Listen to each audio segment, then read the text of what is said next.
Tonight on Sports Saturday, we're getting closer to real, live, actual football, and we're fired up.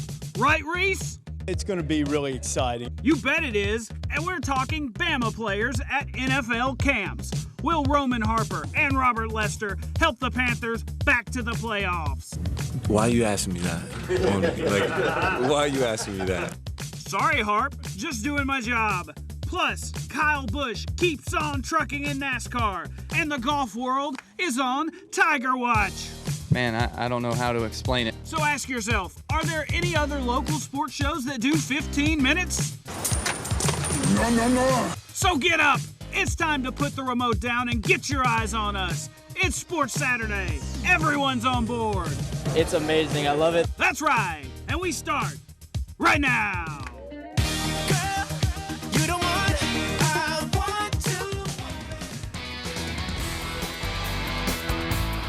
We're in a dancing mood tonight. It's getting close, Jen. We're dancing because it's getting close. You know what I'm talking about? Yes. We're 5 Saturdays from Alabama and Wisconsin at Jerry World. That's 35 days. That's my math working hard. The countdown continues with former Crimson Tide linebacker DeMeco Ryans, currently with the Philadelphia Eagles. He wore 35, of course, with Alabama, and he won the Lott Trophy in 2005. And there he is with Roman Harper. Welcome in, everybody, to Sports Saturday. I'm BJ Millican. And I'm Jen Chapman. There you saw at the end of the clip DeMeco Ryans and his teammate Roman Harper. DeMeco still in the league with the Eagles, and Roman still a starter with the Panthers. Carolina got their training camp off to a hot start up in Spartanburg, South Carolina. Roman Harper is entering his 10th year in the NFL. Hard to believe for a lot of Alabama fans who remember him roaming the secondary in Tuscaloosa. He reflected on his career and the longevity he's been able to maintain at the next level. I felt like it's come up on me really fast. I always said, hey, I want to play 10 years, 10 years, 10 years. It seems like some magic number. And then, boom, you run up on it before you even know it. And it's almost like the policeman standing out there marking you. And now I'm like, I run up on 10 years, my body still feels good. And I always said I want to take it year to year after that. I have no expectations or anything like that about myself or anything. But I feel like God has a different direction for me because I don't know where I'm living. I don't have a house. I don't have a lot of mainstays. And I think when he tells me where to go, I'm going to go. Harp looks a lot older because of that gray hair, right? Now, one guy he is mentoring is fellow Alabama alum Robert Lester. Lester's already entering his 3rd year in the league. He's hoping to take an expanded role in the Panthers secondary. Lester's off to a good start in this year's camp. He says it's been great having guys like Roman Harper there to mentor him. Roman Harper come in, and he's an older guy, and he's a vet. There's a lot that I learned from him. He came back and talked to us, me and Mark Barron, while we were at Alabama, and he helped us and gave us pointers along the way. And now that I'm here, I sit next to him in the meeting room, and he teaches me everything I need to know. But the main thing I've been focusing on is focusing on myself and making sure my weight is where it needs to be. I'm moving around good, and just learning the game. There you go. Enough of those pro guys, though. Let's talk about what everyone really wants to talk about, and that's college football. We're less than 1 week away from the start of fall camp here in Tuscaloosa. And next week, fans will get an up-close and personal view of this year's team. Fan Day is set for next Sunday at Bryant-Denny Stadium. Fans not only will have the opportunity to get players and coaches autographs, they'll also be able to watch an open practice at the stadium. Here's the information. The gates will open at 1:30 next Sunday. That's August 9th. The open practice begins at 2:30 and runs until about 4:30. Then the fans will run for their places in line beginning at 4:45. I believe it. Well, Alabama grad and newly appointed host of ESPN College Game Day for the season, Reese Davis, was in Montgomery this week talking about the upcoming season. He tells us the key ingredients for Auburn and Alabama if they hope to be involved in the college football playoff.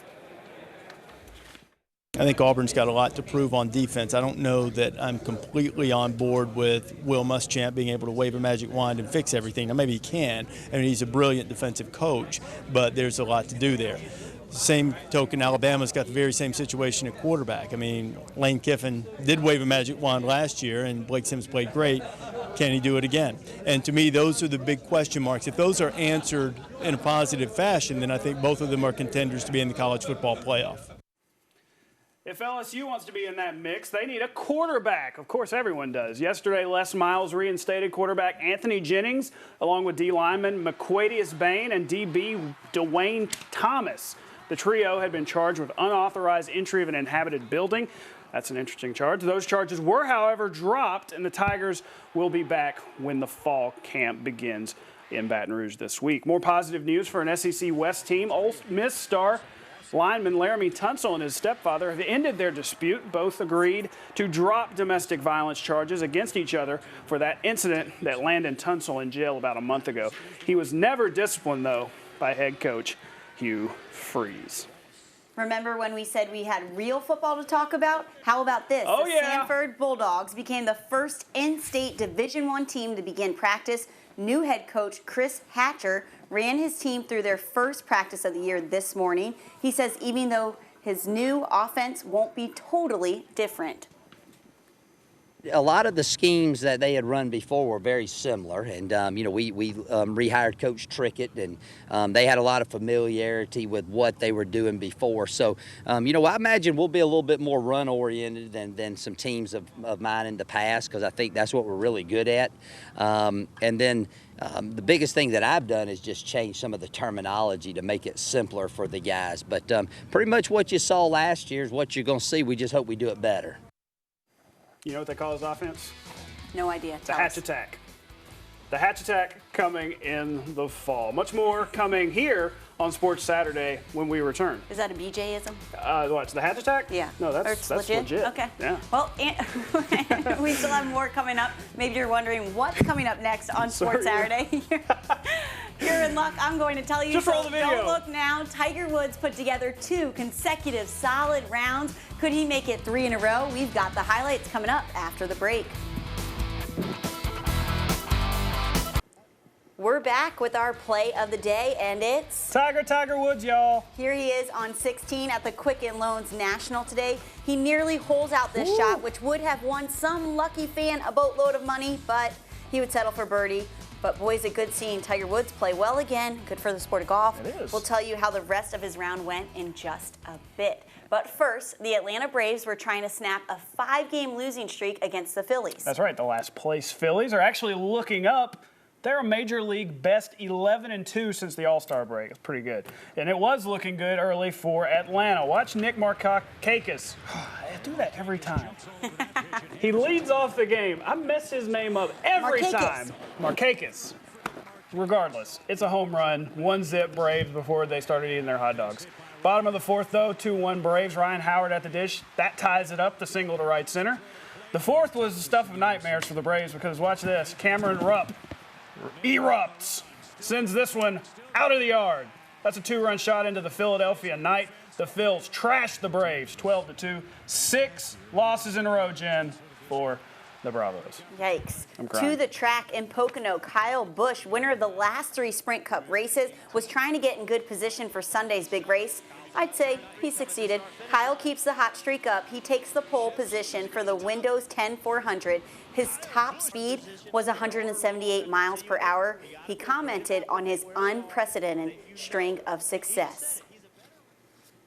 I don't think we ever really sensed it. I mean, obviously, we went from Michigan, finishing 43rd and having a crash there, to the next week out in Sonoma, and just all the pieces were put in the right place there, and we were able to win that race in Sonoma. And even then, I'm not sure that we all said to each other, man, we're going to go somewhere special here. We're going to go on a tear. I don't know that you can ever say that. It just sort of has seemed to happen. And here's the top 10 for Sunday's race.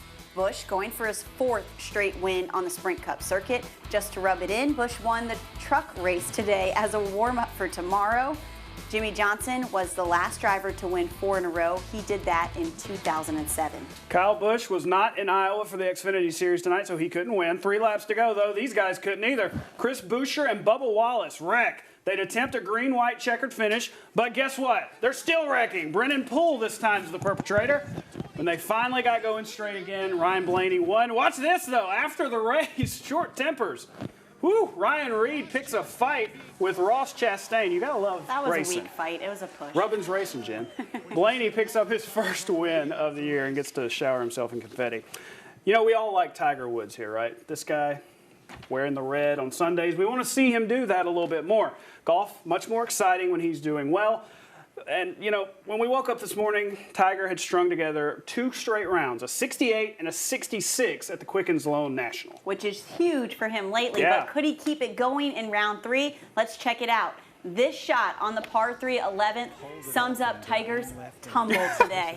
A double Disgusted. bogey on this hole. Can't believe it. Finishes the day 3 over. BJ just kicked his papers. He's now 9 shots back, but hey, he made the cut, so the baby steps. Right. Kevin Chappelle sets up birdie to tie for the lead at 14 under. He shot 67 on the day, and he's tied with this guy, Troy Merritt, who shot a tournament record 10 under, a 61 for the day to finish at 14 under. So here's the I mean, leaderboard. come on, who are these guys, right? Besides Ricky Fowler and Jason Bond? Hey. Come on. Go ahead, read the Okay, graphic. the mighty I'm have sorry, I'm fallen. So disgusted. Troy Merritt's up at the top, and we've also got in third Bama grad Jason Bone, tied with Bond. 3 Bond others for fourth, 2 back, and another former Bam grad, Justin Thomas, tied for 18th, 6 strokes back from all the leaders. I'm messing you up all There we go. all Now we're sorts good. Now of we're times talking. tonight. Oh, so too bad for Tiger. Sorry. I wrote too bad, so sad. Well, it is sad. All right. But good for you, because, let's scroll up. I can't remember what I wrote. We got some more stuff coming up tonight on Sports Saturday. That's right, there we are. After the break, including a return, that's right, a return to the court for a couple of NBA legends. Big time stuff, so stay tuned. We're back on Sports Saturday after this. We're back on Sports Saturday. Check this out. A blast from the past. Dikembe Mutombo and Hakeem Olajuwon both suited up in the NBA and Africa game today. The Dream. Look at him pulling out his patented little shimmy, shake, fadeaway. The game was a part of NBA basketball's Without Borders campaign. That's all the time we have for tonight. Thanks so much for watching. Tomorrow, Sports Sunday, same time, same station. Good night, everybody. Good night.